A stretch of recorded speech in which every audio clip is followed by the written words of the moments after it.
Oh my God, right, we are live. I just realized how creaky my chair is. I'm going to try and sit still for today. That's not going to work very well. Hello, everybody. Thank you very much for joining us on this. I don't know what it's like where you are. It has just been a massive cloudburst here in wet West London. I believe it's quite a wet Sunday. So thank you for joining us on your Sunday afternoon. And thank you to my lovely little group of lovely actors that we have ready to play for you today. Can I just check, Valentina, can you just double check that everybody's happy and online? I'm just going to go around and do hellos because I can't see Geoffrey for some reason.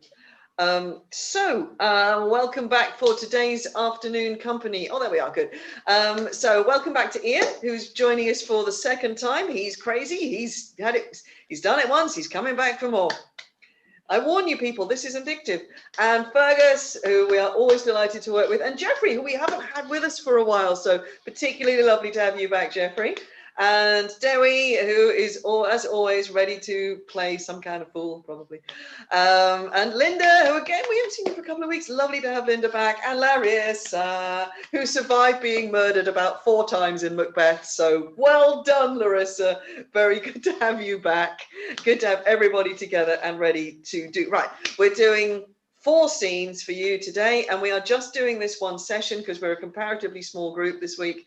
So it's going to be 4 scenes packed with fun and games and adventures because we've just been having to have a little practice with some props and there's a certain amount of head smacking that's going on. So it's going to be a fun one. Right, all you lovely players, gather yourselves off to the virtual tiring house. I will set up our virtual stage and get on with the scenes as soon as we can. So, as ever, if you have joined us before, thank you very much for coming back again. And if you haven't joined us before then, hello, my name is Lizzie. I am Artistic Director of Shake-Scene Shakespeare. We are currently the only UK company working, producing and teaching using the Shakespearean technique of performing only from lines and cues without group rehearsal before we perform.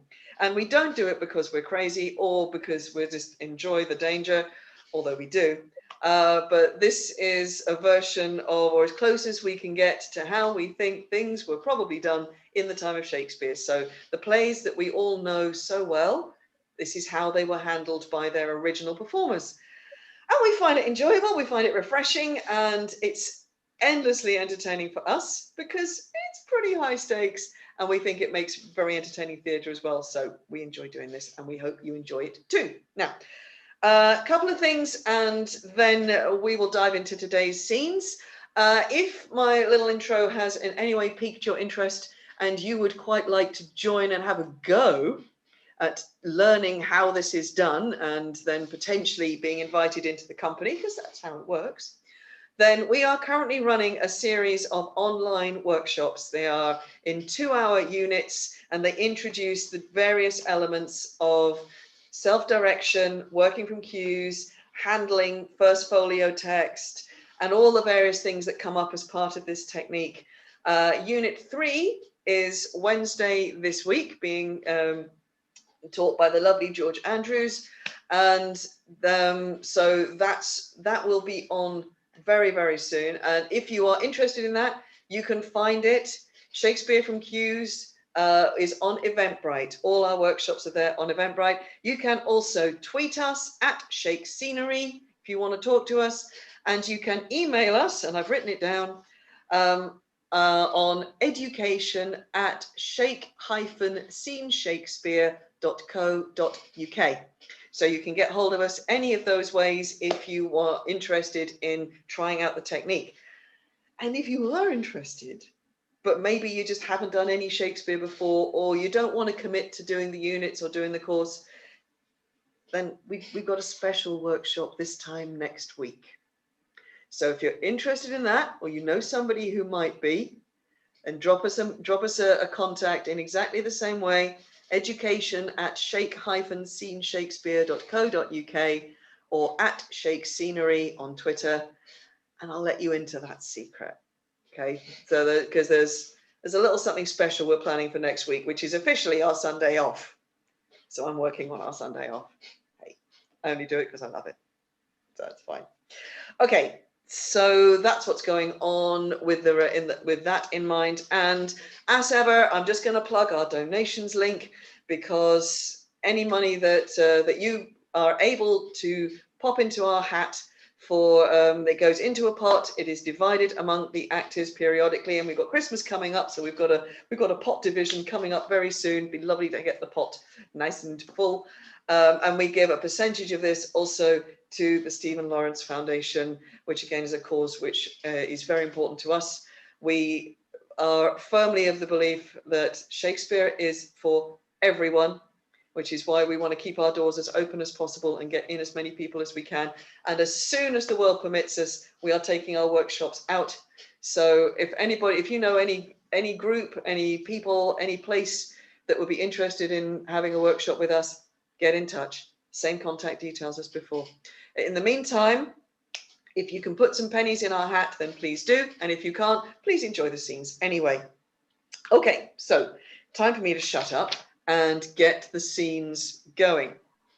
So we're doing 3 scenes that we either haven't done for ages or have actually not done before as scenes today. And we're finishing up with an old favorite. So I hope you enjoy the jeopardy and the reassurance that is coming this afternoon. We're starting with a scene from The Tempest, which isn't a play we go to very much, although it's definitely on our list of plays to do. And I know that the Show Must Go Online are finishing their amazing run of plays with The Tempest, which I think is this coming week. So many congrats to them for their amazing work over the last however many months it's been. And we hope that you go on playing, guys, because what you do is terrific. So Tempest, and we have all our bodies in The Tempest today. This is our big group scene. So we're going to Prospero's magical island. Let's face it, we want to get off this one sometime. So we are going to meet the nobles of the court of Alonso, King of Naples, who have mysteriously been shipwrecked on this mysterious island. And yet they don't really understand what's going on. The king is desperate because he can't find his son. He believes Prince Ferdinand is drowned, and he's dragging the entire of his court around the island, determined to try and find his son. And tensions are starting to run a little high among the group. We have Antonio, the Duke of Milan, with his bosom friend Sebastian, who is the brother of Alonso. And we've got Gonzalo, who is the most reliable and sort of, I don't know, the kindest, most supportive advisor that the king has. And everybody is trying to hold the group together, but it's not going very well. And we're going to join them at a moment where things are getting just a little bit thin, as it were. So we're going to join them mid-scene and see what's going on with the nobles of Naples. So, all of you are in this. So can you open your mics and just give me a, yeah, I'm ready.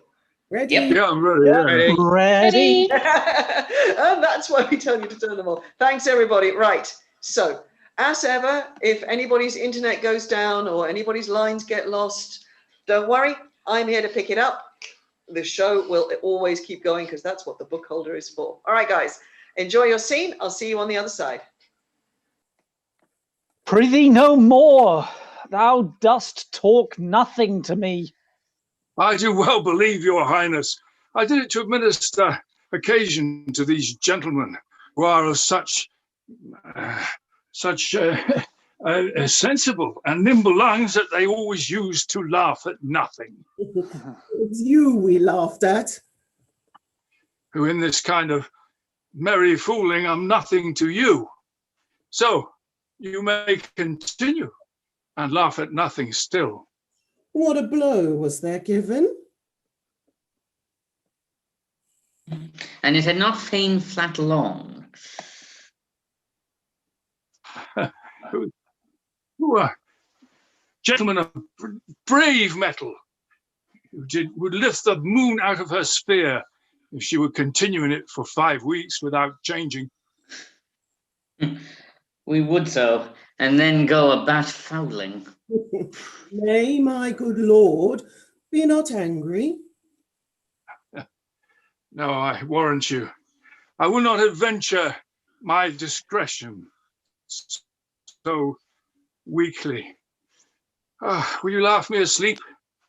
For I am very heavy. Go sleep. Hear us.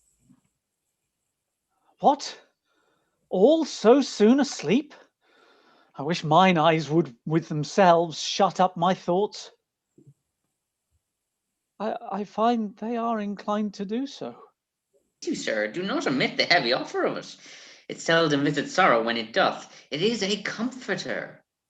We too, my lord, will guard your person while you take your rest and watch your safety. Thank you. Wondrous heavy. What a strange drowsiness possesses them. It is the quality of the climate. Why? Doth it not then our eyelids sink? I find not myself disposed to sleep. Nor I. My spirits are nimble. They fell together all, as by consent they dropped, as by a thunderstroke. What might worthy Sebastian? Oh, what might? No more. And yet, methinks I see it in thy face, what thou shouldst be. The occasion speaks thee, and my strong imagination sees a crown dropping on thy head. What? Art thou waking? Do you not hear me speak? I do, and surely it is a sleepy language, and thou speakest out of thy sleep. What is it thou didst say? This is a strange repose. To be asleep with eyes wide open, standing, speaking, moving, and yet so fast asleep. Noble Sebastian, thou lett'st thy fortune sleep, die rather, wink'st while thou art waking. Thou dost snore distinctly. There's meaning in thy snores. I am more serious than my custom. You must be so too, if heed me, which to do trebles the oar. Well, I am standing water. I'll teach you how to flow. Do so, to ebb, hereditary sloth, instruct me. Oh, if you but knew how the purpose cherish whiles thou mock it, how in stripping it you more invested, ebbing men, indeed, most often, do so near the bottom run by their own fear or sloth. Prithee, say on. The setting of thine eye and cheek proclaim a matter from thee, and a birth indeed which throws thee much to yield. Thus, sir, although his lord of weak remembrance, this who shall be of as little memory when he is earthed, hath here almost persuaded, for he's a spirit of persuasion, only professes to persuade. The king's son alive, 'tis as impossible that he's undrowned as he that sleeps here swims. I have no hope that he's undrowned. Oh, out of that no hope. What great hope have you?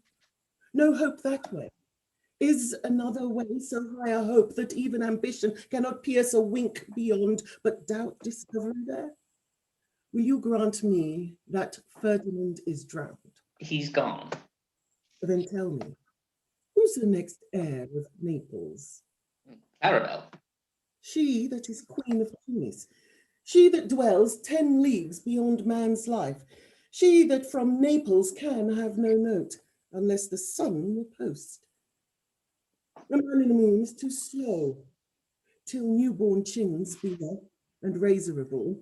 She that from whom we all were swallowed, though some cast again, and by that destiny, to perform an act whereof, what's past is prologue, what to come in yours and my discharge.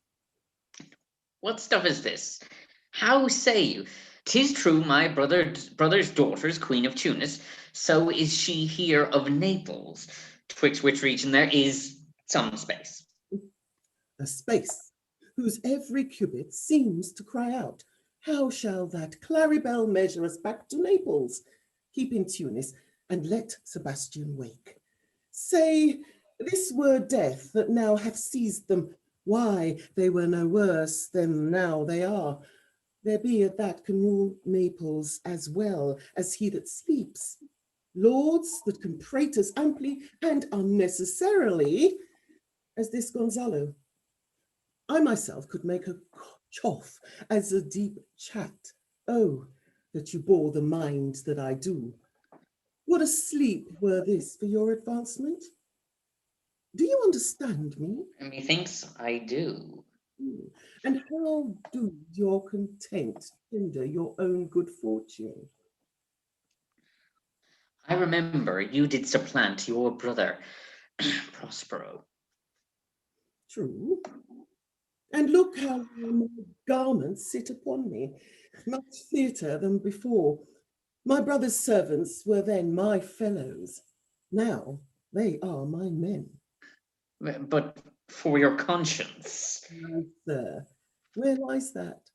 If it were a Khyber, 'twould put me to my slipper, but I feel not this deity in my bosom. 20 consciences that stand twixt me and Milan, handied be they, and melt ere they molest. Here lies your brother, no better than the earth he lies upon. If he were that which now he's like, that's dead, whom I with this obedient steel, 3 inches of it, can lay to bed forever, whiles you doing was to the perpetual wink, for I might put this ancient morsel, this prudence, who should not upbraid our course, for all the rest they'll take suggestion, as a cat wants milk. They'll tell the clock to any business that we say befits the hour. Thy case, dear friend, shall be my precedent. And thou gott's Milan. I'll come by Naples. Draw thy sword. One stroke shall free thee from the tribute which thou payest, and I, the king, shall love thee. Draw together, and when I rear my hand, I'll do you the like to fall it on Gonzalo. One word.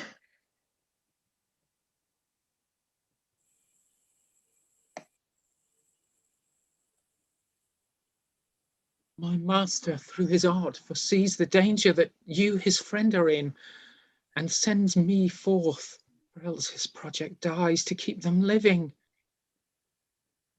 While you here do snoring lie, open-eyed conspiracy his time doth take. If of life you keep a care, shake off slumber and beware. Awake, awake. Then let us both be sodden. No! Angels preserve the... What? How now?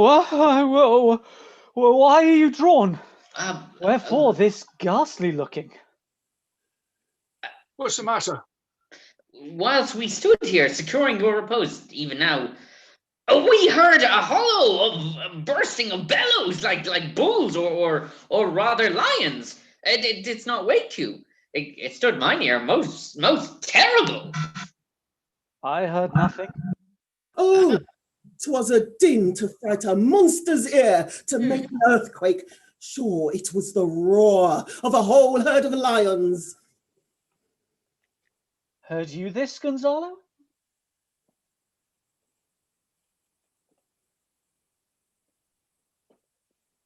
Upon mine honour, sir, I heard a humming, and a strange one too, which did awake me. I shaked you, sir, and cried, as mine eyes opened, I saw their weapons drawn. There was a noise, that's verily. 'Tis best we stand upon our guard, or that we quit this place. Lead off this ground, and let's make further search for my poor son.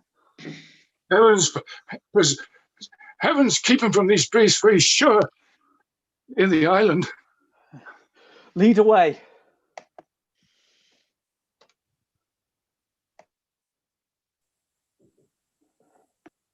Prospero, my lord, shall know what I have done. So, king, go safely on to save thy son. And off they go. Well done, everybody. Off to a lovely, lovely start. And again, if you fancy knowing how it works out for Alonso Gonzalo and the plotting Antonio and Sebastian, there is a live Tempest, I think on Wednesday this week, which will be the show must go online. For some reason, I have to get that wrong. But yes, so there is a live one if you fancy picking up some more Tempest in your life. Okay, we are rolling on into Henry VIII. One of those plays that people always say, is that actually by Shakespeare? Is it? I've never heard of that one. Are you sure you're not having me on? Well, it's one of those plays that we're pretty thoroughly sure he at least wrote part of. Well, it's an interesting play because it basically deals with the handover between, that's not very good, but between Catherine of Aragon and Anne Boleyn. So it's lots of politics, lots of religion, lots of infighting and backbiting, and lots of intrigue in the court. And we are actually going to do a little scene. We have done this before. If you've been following us for a while, I hope this is one of your favorites as well. This is an old favorite of ours. We're going to do a little scene between young Anne Boleyn and an older lady of the court. And so a more experienced courtier speaking to someone who at this moment is quite a young and inexperienced lady in waiting to the Queen. And someone, these are two people who respond very differently to court life and the politics and the benefits that can be got from life at court, as it were. So let's see how this one plays out. So do I have my Anne? Are you there? Ready. Anne Boleyn and the old lady. Yep. Excellent. Keeping it fresh. And just in case we need you, do we have a Lord Chamberlain? Yes. Yeah, we are there, right. So you will be prepared. Excellent. So let's see what intrigues are going on I would assume this is Hampton Court. I'm not sure if it is or not. But let's see what's going on in King Henry's palace and what the gossip is among the ladies of the court today. Okay, guys, as soon as I'm gone, take the stage. Enjoy yourselves. Not for that, neither. Here's the pang that pinches. His Highness having lived so long with her, and she so good a lady that no tongue could ever pronounce dishonour of her, by my life, she never knew harm doing. Oh, now after so many courses of the sun enthroned, still growing in a majesty and pomp, the which to leave 1,000-fold more bitter than 'tis sweet at first to acquire. Oh, after this process, to give her the avaunt, it is a pity would move a monster. Oh, hearts of most hard temper melt in lament for her. Oh, God's will, much better she ne'er had known pomp, though it be temporal. Yet if that quarrelled fortune do divorce it from the bearer, 'tis a sufferance panging as soul and body severing. Oh, alas, poor lady, she's a stranger now again. God's will, much better she ne'er had known pomp, though it be temporal. Yet if so much the more must pity drop upon her. Verily, I swear, 'tis better to be lowly born and range with humble livers in content than to be perked up in a glistering grief and wear a golden crown. Sorrow.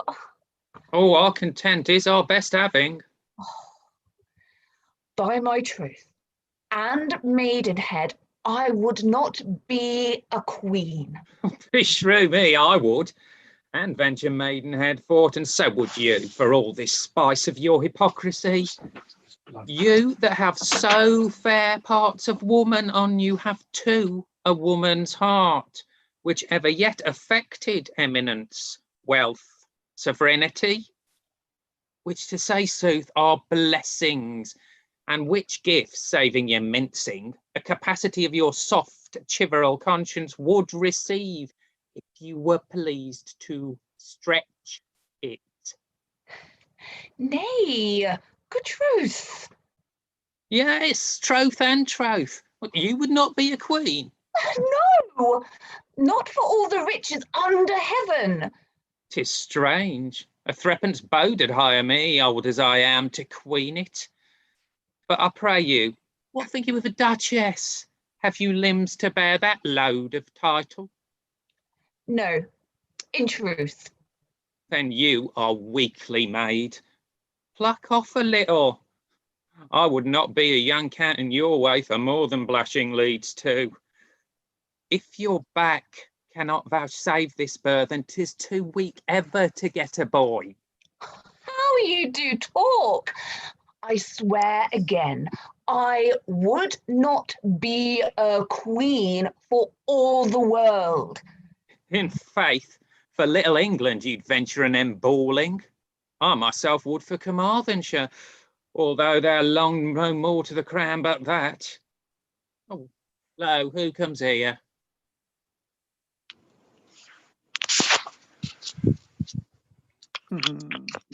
Good morrow, ladies. What worth to know the secret of your conference?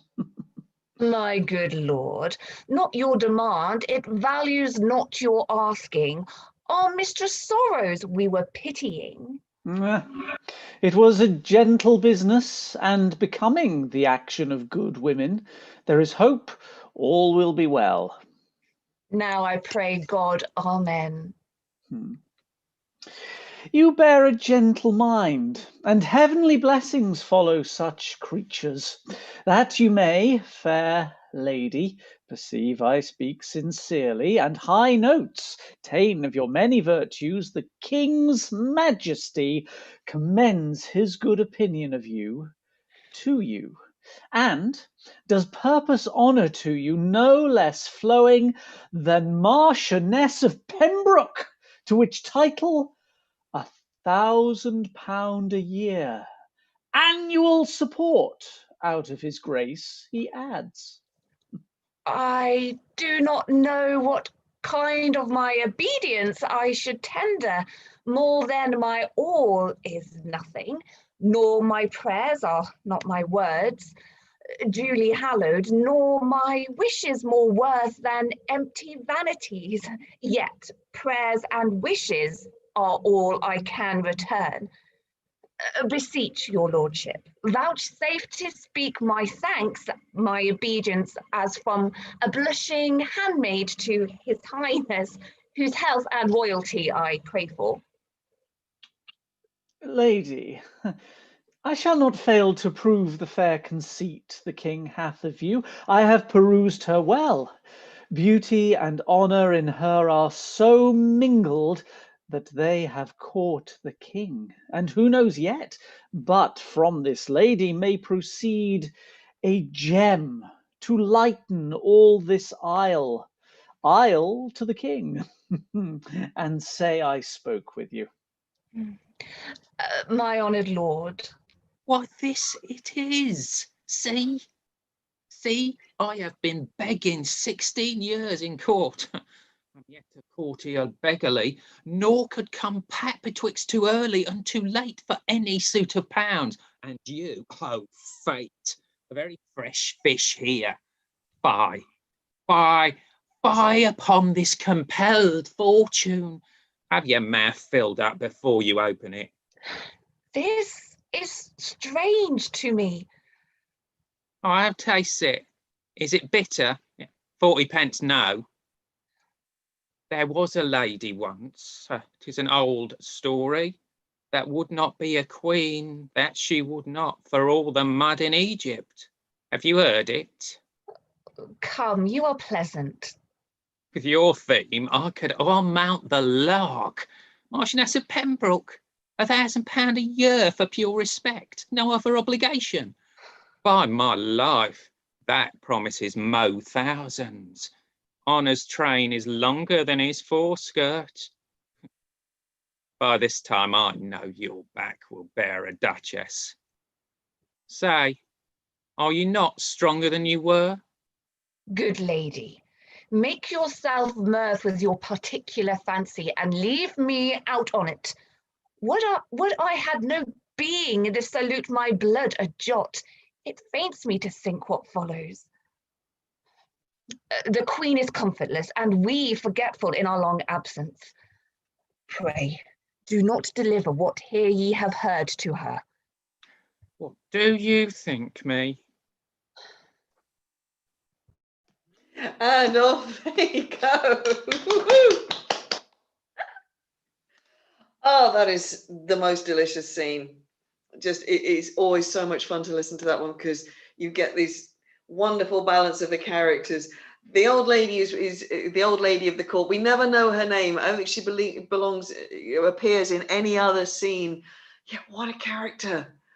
You know, these occasionally these little scenes pop up. This is one of the reasons why I so much enjoy the scenes process, because you can just spend a little more time with the characters that you miss otherwise. Similar characters sort of pop up sometimes in the histories or in the Roman plays, and you think, who are you? Can I learn more about you?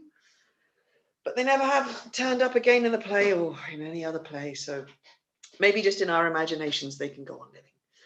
So let us move on to scene number 3 of 4, and we're going to Comedy of Errors. So this is going to be an adventure.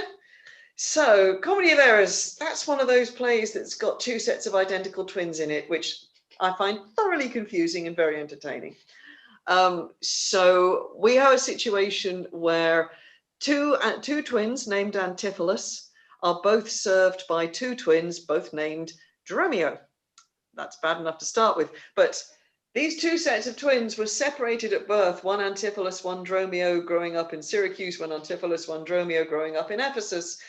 And they have come together because, you know, one Antipholus has come to look for the other Antipholus, and everything is you know, so you'd think that would make life simple, and yet it doesn't.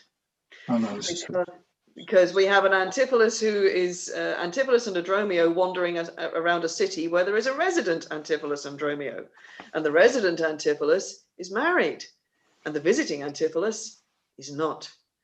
And nobody knows that there are 2 of them, apart from that. But they don't know they're necessarily in the same city. So anyway, we are going to drop into this story. Still moderately early in the particular proceedings. We have had some confusions of which Dromio is which Antipholus is which. And we have Antipholus and Dromio of Syracuse who are coming together, rediscovering each other in the city of Ephesus and going, what on earth is going on? And trying to sort out what on earth is going on in this particularly strange day they're having. So I need an Antipholus and a Dromio and an Adriana and a Luciana. Yes, I see everybody's ready. Yeah, okay. Right, so I will get off the stage, Antipholus, and you enjoy it. I'll see you guys on the other side.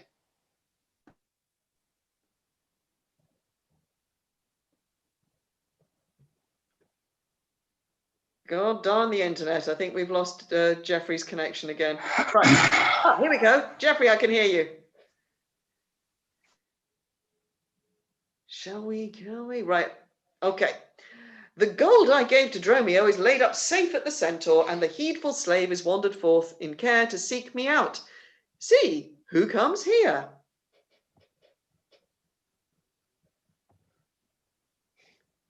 How now, sir? Is your merry humour altered? As you love strokes, so jest with me again. You know no centaur, you receive no gold. Your mistress sent to have me home to dinner. What say you, sir? When spake I such a word? Even now. Even now, even here. Not half an hour since. I did not see you since you sent me hence home to the centaur with the gold you gave me.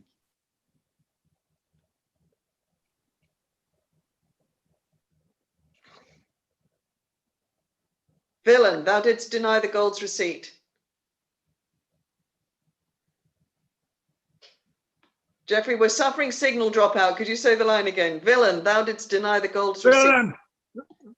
Villain, thou didst deny the gold's receipt. Told me of a mistress and a dinner. I am glad to see you in this merry vein. What means this jest? I pray you, master, tell me. Yeah. Do you jeer and flout me in the teeth? Think shall I jest? Take thou that and that. Oh, sir, for God's sake.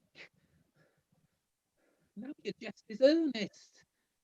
Upon what bargains do you give it to me? If thou wilt jest with me, know my aspect, and fashion your demeanour to my looks, or I will beat this method in your sconce. Sconce, you call it? So you would leave battering? I'd rather have it ahead, and you use those blows long. I must get a sconce for my head and ensconce it too, or else I shall see my wit in my shoulders. But I pray you, sir, why am I beaten? Dost thou not know? Nothing, sir, but that I am beaten. Shall I tell you why? Aye, sir, and wherefore? For they say every why hath a wherefore. Why? First, for flouting me, and then, wherefore, for urging it a second time to me. Was there ever any man thus speak now to reason, when in the why and wherefore is neither rhyme nor reason? Well, sir, I thank you. Thank me, sir, for what? Marry, sir, for this something that you gave me for nothing. I thought it would be a bold conclusion, but soft. Who wafts us yonder?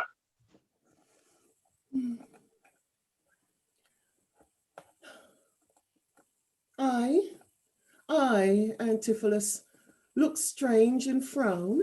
Some other mistress hath thy sweet aspects.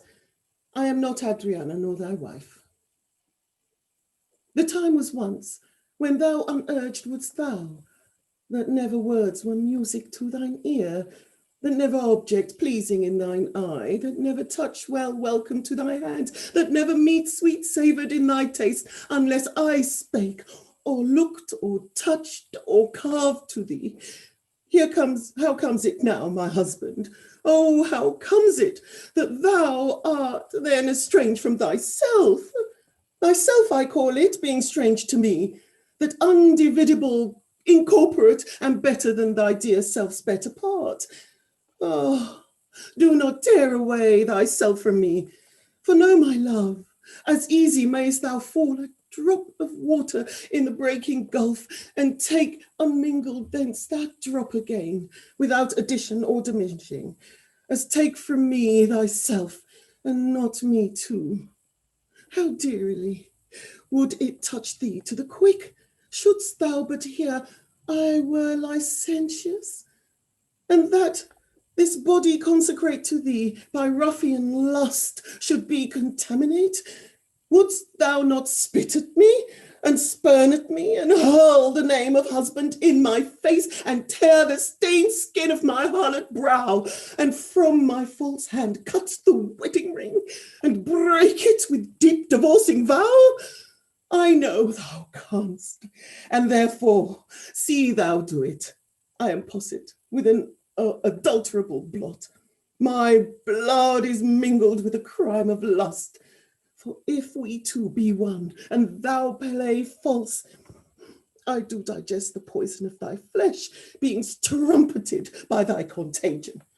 Keep then fair league and truce with thy true bed. I lived disdained, thou undishonoured. Plead you to me? Fair dame, I know you not. In Ephesus I am but 2 hours old, as strange unto your town as to your talk. Who every word, being at my wit scanned, wants wit in all one word to understand. My brother, how the world is changed with you! When were you wont to use my sister thus? She sent for you by Dromio home to dinner. By Dromio? By me. By thee, and this thou didst return from him, that he did buffet thee, and in his blows denied my house for me his wife. Did you converse, sir, with this gentlewoman? What is the course and drift of your compact? I, sir, never saw her till this time. Villain, thou liest, for even her very words didst thou deliver to me on the mart. I never spake with her in all my life. How can she thus then call us by our names? How ill agrees it with your gravity to counterfeit thus grossly with your slave, abetting him to thwart me in my mood. Be it my wrong, you are from me exempt, but wrong not that wrong with more contempt. Come, I will fasten on this sleeve of thine. Thou art an elm, my husband, I a vine, whose weakness married to thy strange estate makes me with thy strength to communicate. If aught possess thee from me, it is dross, usurping ivy, briar, or idle moss, who all for want of pruning with intrusion infect thy sap and live on thy confusion. To me, she speaks, she moves me for her theme. What, was I married to her in my dream? Or sleep I hear all this? Dromio, go bid the servants spread for dinner. Oh, for my beads, oh, cross me for a sinner. Oh, this is the fairy land. Oh, spite of spites. Talk with goblins, owls, and sprites. If we obey them not, this will ensue. They'll suck our breath of pinchers black and blue. What praise thou to thyself and answers not? Oh, Dromio, thou Dromio, thou snail, thou slug, thou sot. But I am transformed, master, am I not? I think thou art, in mind, and so am I. Nay, master, both in mind and in my shape. Thou hast thou known form? No, I am an ape. If thou art changed to aught, 'tis to an ass. 'Tis true, she rides me, and I long for grass. Oh, 'tis so, I am an ass, else it could never be that but I should know her as well as she knows me. Come, no longer will I be a fool to put the finger in the eye and weep, whilst man and master laughs my woes to scorn. Come, sir, to dinner. Dromio, keep the gate. Husband, I'll dine above with you today, and shrive you of 1,000 idle pranks.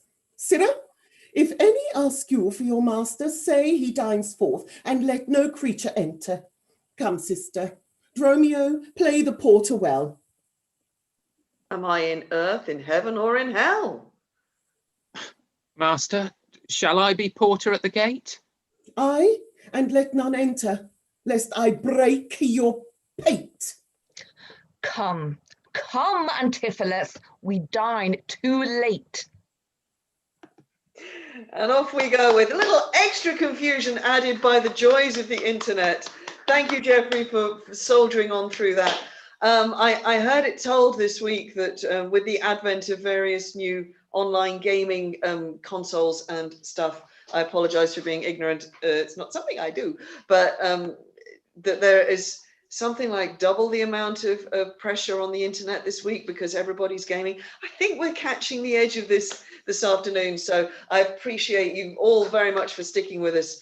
And this is just the joys of live theatre, even if we do it on the internet. As I always say to the company, if you're performing somewhere like the Globe where there is no roof, there's always a pigeon on the stage moment. There's always a real thing that happens. It starts to rain, a helicopter goes over, the pigeon comes down. There are all these live things that happen in these real live theatre environments.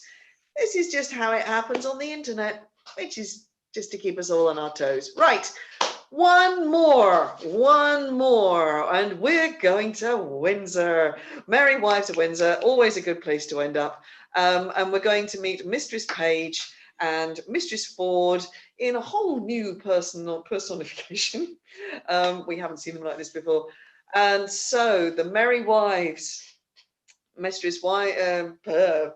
and Mistress Ford, they are perfectly ordinary, the real housewives of Windsor.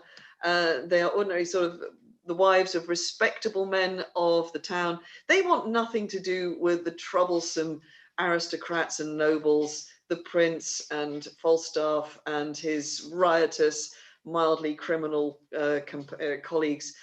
They're just trying to live quiet, ordinary lives with their neighbours and their friends. Let's see how that goes for them today. Do I have a Page and a Ford ready to go? You do. Oh, You wonderful. do indeed. Wonderful, wonderful, wonderful.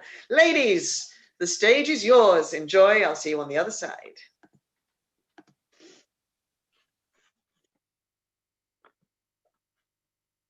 What? Have escaped love letters in the holiday time of my beauty, and am I now a subject for them? Let me see. Ask me no reason why I love you, for though love use reason for his precision, he admits him not for his counsellor. You are not young. No more am I. Go to then, there's sympathy. You are merry, so am I. Then there's more sympathy. You love sack, and so do I. Would you desire better sympathy? Let it suffice thee, Mistress Page, at the least, if the love of soldier can suffice, that I love thee. I will not say pity me, 'tis not a soldier-like phrase, but I say love me. By me, thine own true knight, by day or night, or any kind of light, with all his might for thee to fight, John Falstaff. Oh, wicked, wicked world! One that is well nigh worn to pieces with age, to show himself a young gallant. What an unweighed behaviour hath this Flemish drunkard picked, with the devil's name, out of my conversation, that he dares in this manner assay me. Why, he hath not been thrice in my company, but what should I say to him? Why, I'll exhibit a bill in the Parliament for the putting down of men. How shall I be revenged on him? For revenged I will be, as sure as his guts are made of puddings. Mistress Page! Mistress Page, trust me, I was going to your house. And trust me, I was coming to you. You look very ill. Nay, I'll ne'er believe that. I have to shrew to the country. Faith, but you do in my mind.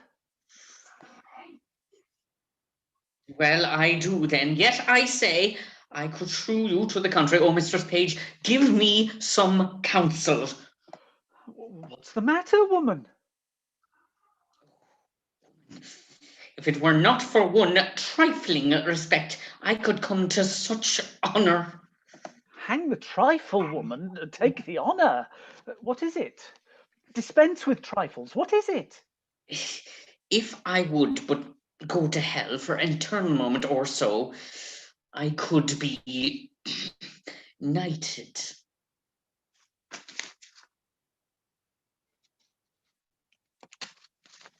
What? Thou liest. Sir Alice Ford? Burn daylight. Here, read. Perceive how I might be knighted. I shall think the worst of fat men. These words do no more adhere and keep place together, and the 100 psalms to the tune of Greensleeves. What tempest I throw through the whale! with so many tons of oil in his belly, ashore at Windsor. How should I be revenged on him? I think the best way were to entertain him with hope, till the wicked fires of his lust have melted him in his own grease. Do you ever hear the like? Letter for letter. But that the name of Page and Ford differs. To thy great comfort in this mystery of ill opinions, here's the twin brother of thy letter. But let thee inherit first, for I protest mine never shall. I warrant he hath 1,000 of these letters, writ with blank space for different names. Sure, more. I had rather be a giantess and lie under Mount Pelion. Well, I will find you 20 lascivious turtles ere one chaste man.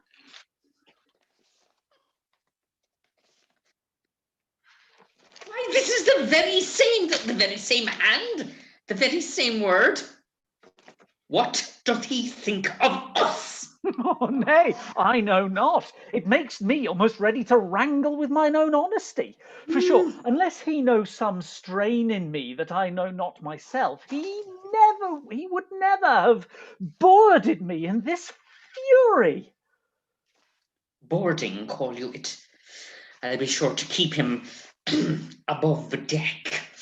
Oh, so will I. If he come under my hatches, I'll never to see again. Let's be revenged on him. Let's appoint him a meeting. Give him a show of comfort in his suit. Nay, I will consent to act any villainy against him that may not sully the chatterness of our honesty. Oh, that my husband saw this letter. It would give eternal food to his jealousy. Look here where he comes, and my good man too. He's as far from jealousy as I am from giving him cause, and that, I hope, is an immeasurable distance. You are the happier woman. Let's consult together against this greasy night. Come, hither. And off they go. Well done, ladies. Wow. That's a little taste to get us in the mood for Christmas. We're looking ahead to a bit of pantomiming fun and games later in December. So thank you very much. That was enormously enjoyable. Thank you both, Dewi. Thank you, Fergus. Right, let's have everybody back on stage to say hello and goodbye to our lovely company for this afternoon. So thank you, Geoffrey, Fergus, Linda, Dewi, Luciana, Larissa, darn it, I would get your name right, and lovely Linda, of course, and Iain, smashing to have you. That was so much fun today. Thank you all very, very much.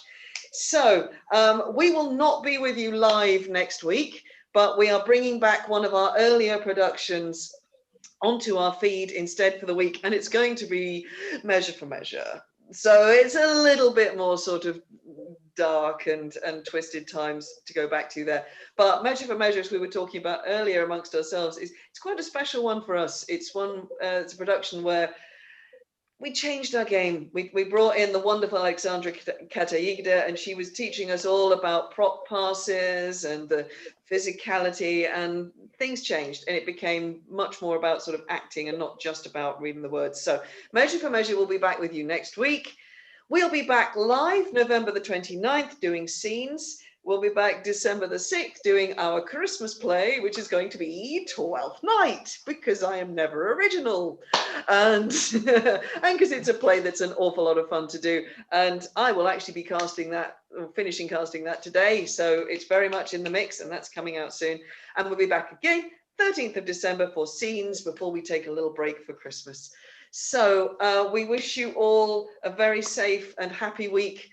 Take care of yourselves and each other.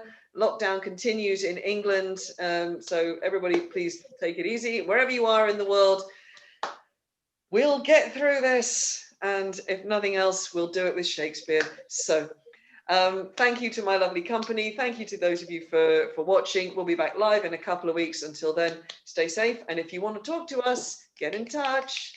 Yeah, education@shake-Shakespeare.co.uk. We're waiting to hear from you. All right. Bye, everybody. Have a good week. Farewell, company. See you next time. And this is where the music plays. You just can't hear it.